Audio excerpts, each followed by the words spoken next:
Hi, and welcome to Blaze, a place where we explore tips, tools, teachings, and techniques across the traditions to help you to ignite your spirit, to embrace your woo, and then share it in the world in the ways that are perfect for you.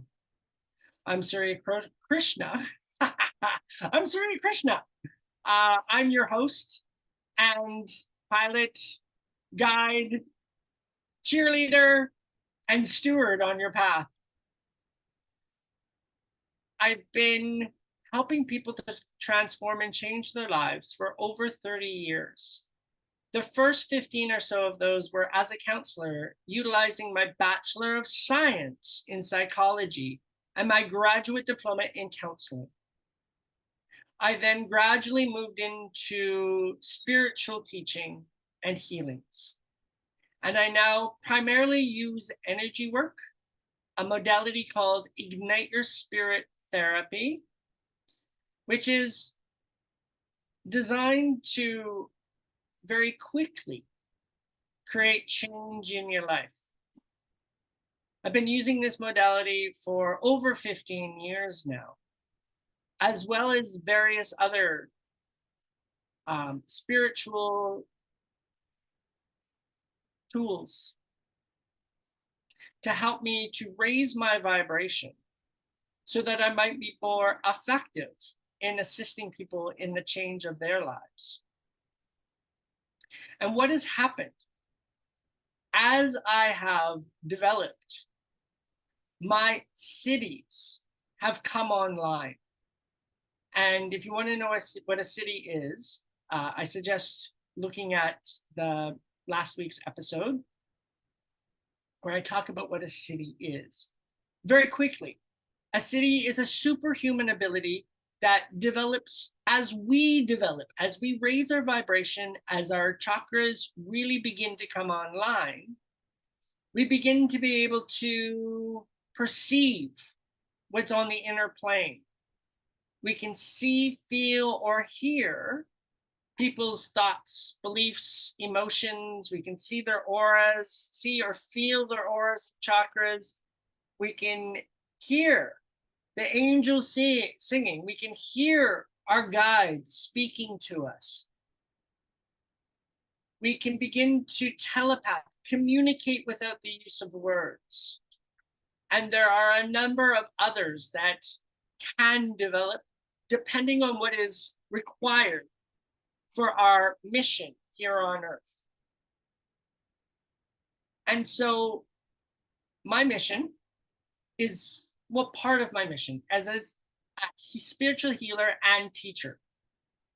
And so my ability to become aware of the inner plane has greatly increased. And to be perfectly honest with you, if somebody has said to me like this was going to be my path back in like the 90s, I would have thought that they were a bit crazy and backed away slowly. But I kind of fell in, almost literally, into the classroom of my spiritual teacher. That's a story for another time. But what happened was miracles occurred. Fast change that I've been working on for years suddenly happened. And not only in my life, but in the lives of the people who were also taking the classes. And so I stuck with it and became a healer, became a teacher.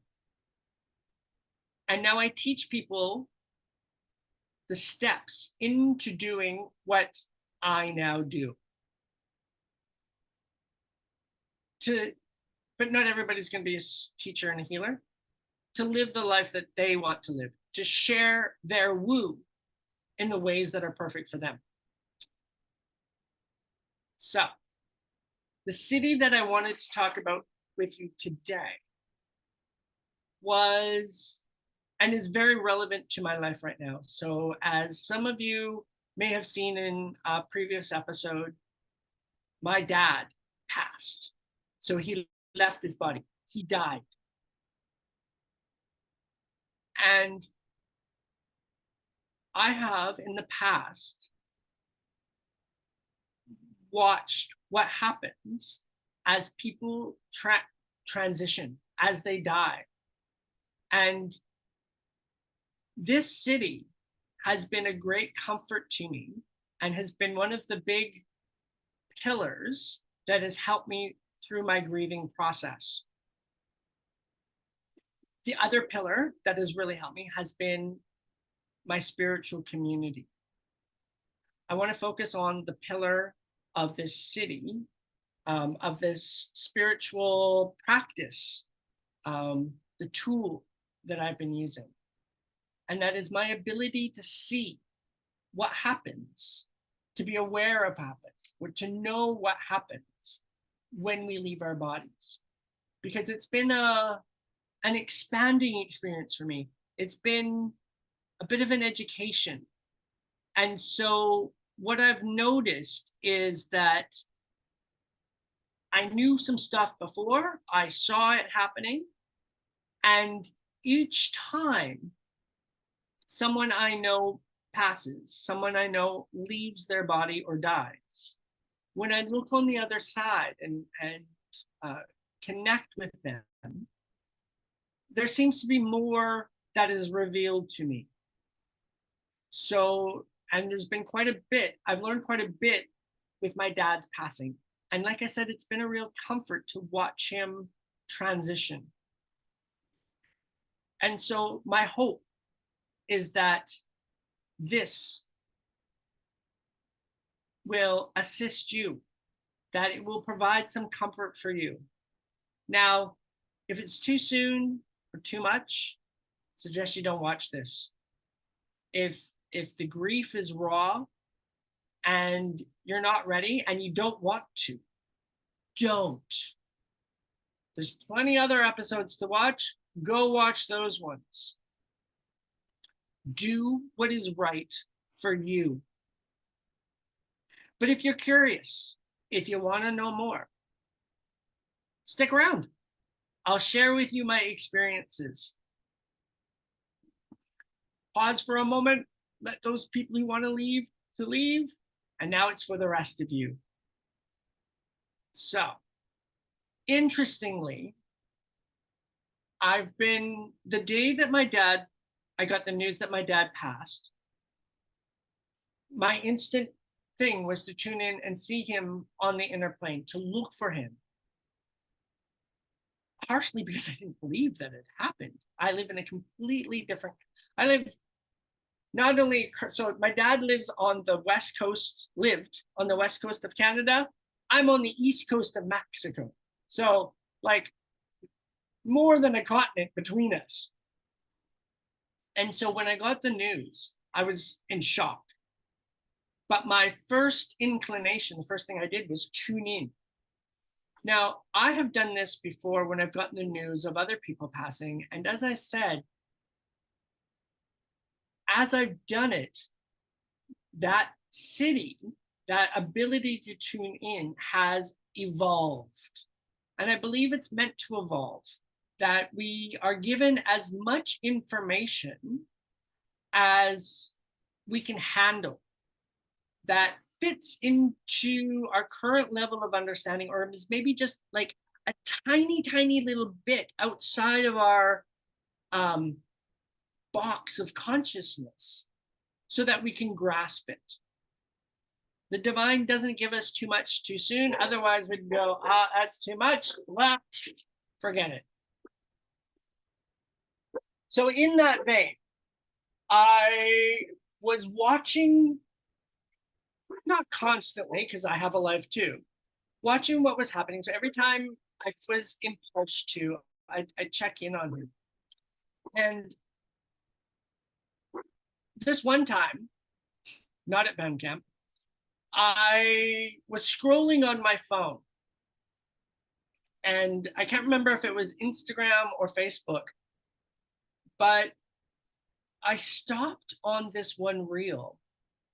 And it was this guy. And what he said in that reel was that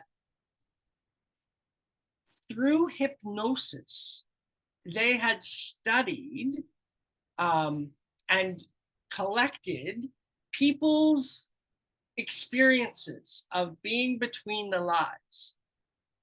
And what they said was extremely similar to what I had already experienced and noticed. Now, this has not been part of my formal training, but it has been one of the cities that has developed.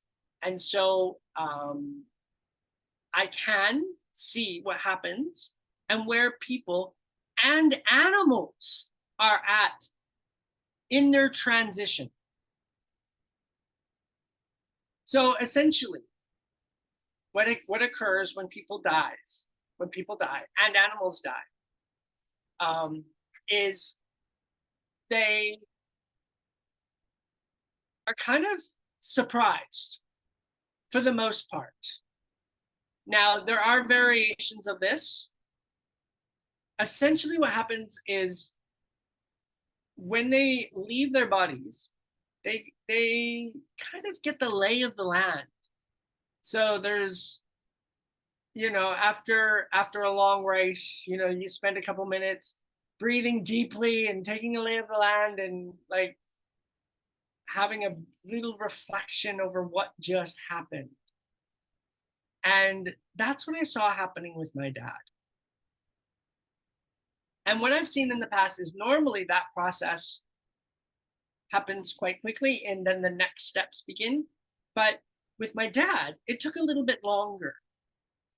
And eventually what happened after a few days is then my grandparents, his mom and dad, his grandma, some aunts and uncles, as well as some of his army buddies who had passed, came to help him to move on, to get used to not being in a body. And that's where he's at right now, in my perception.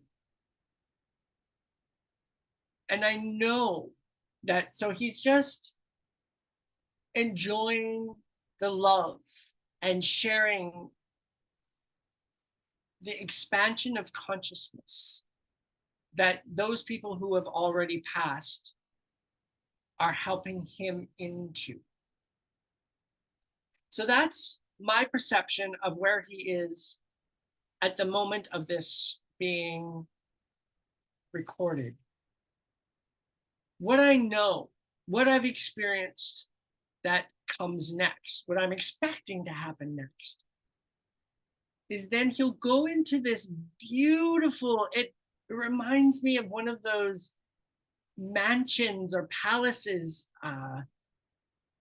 really big home, hospital, castle that is absolutely stunningly beautiful and has a beautiful grounds area, like a park out front, gardens and lawns, and it's the weather's always pleasant and it's beautiful. And what happens at this place is healing occurs. So some of the traumas that we've experienced while in a body, we have the opportunity to heal some of that stuff. And then while we're healing that, we then meet with an unconditionally loving guide. It can be a guru, it could be an angel. And in my dad's case, his main guide right now is, and because of the tradition that he grew up in was Christianity, Jesus, the Lord Jesus, has been helping him. And so, and I've been watching what's been happening as Lord Jesus has been guiding him through the process. So he will likely meet with Jesus in this beautiful place because that's his guru, or the guru that he knew growing up in this lifetime. I will talk more about the Guru tradition in another episode, but for now, we're talking about the city of being able to see what's happening on the other side. And remembering that this has been verified by Instagram, by studies, by people who've been hypnotized, as well as many others who assist in the transition through into the other side, through death. So in this school/hospital with the beautiful grounds, they receive healing. And then what happens is they get an end of life review where we look at the choices we made and the experiences that happened to us. And I think it goes into more of the quantum field, like the possible choices, the possible lifetimes. And there's more healing that occurs. Our consciousness expands. And I think it expands far beyond what any of us who are still in a body experiences, knows, understands.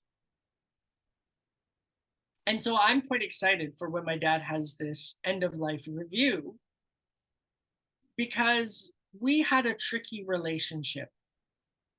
And through my spiritual practices, I was able to do some healing with that. And as he's left his body, I've had more awarenesses, and I'm curious to see what he discovers and if he has anything to share with me when he has his end of life review. And then at the end of life review, my understanding of what happens, my consciousness, what I've seen, is that then we get together with other members of our soul family, and we put into the ethers, into the soul dimension, that which we would like to learn for the next incarnation, if we choose to incarnate again. Sometimes we choose not to and go off to other dimensions and other places and have other experiences. But if we choose to incarnate again, then we gather with our soul family. We each share what it is that we want to learn, and then we come up with a plan and decide who's going to play what role in whose life, so that we can learn and grow and help each other with our karma. Sometimes, though, that process into the school hospital is a bit delayed by us, those who have passed, wanting to help those who are still in a body. Sometimes our beliefs of what happens when we die will interfere with this process. And sometimes the connections that we have with others will impede or slow down that process. For example, if we've taken a vow to love someone, to be forever, to be with them forever, then that's a vow that the universe hears. And so it will impede our process on the other side. And it's one of the reasons why wedding vows often say, until death do we part. Because then that sets everyone free to evolve and as their potential allows. So sometimes what I do with people is break vows that have bound them or others, to set everyone free, to allow for that evolution especially after we leave our bodies.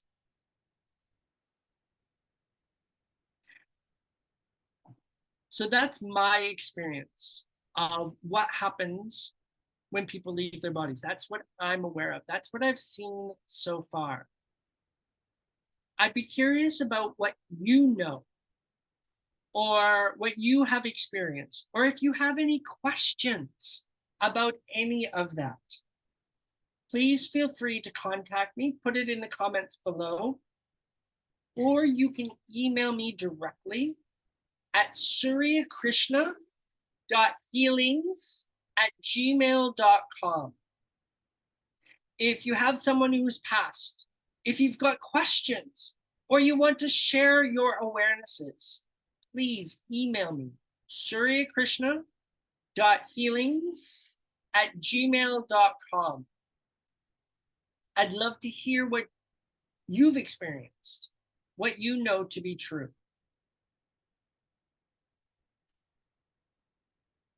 I've shared with you what I know to be true to this point.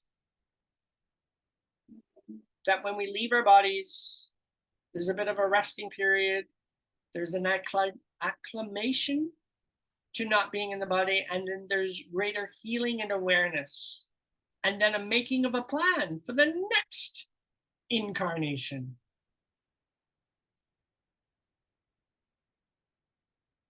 I believe that death and dying is actually a beautiful process. It's a freeing process for those who have left their bodies. I also know that grief and grieving a loss of a loved one can be tricky. So if you need any help with that process, whether it's an awareness of what the loved one who has passed is doing, how they're going, whether it be a person or an animal, or you need some assistance yourself, please reach out. suryakrishna.healings@gmail.com. Like I said before, my spiritual practices, as well as my community, have been the pillars that I've really lent into through my grief process. And I invite you to do the same.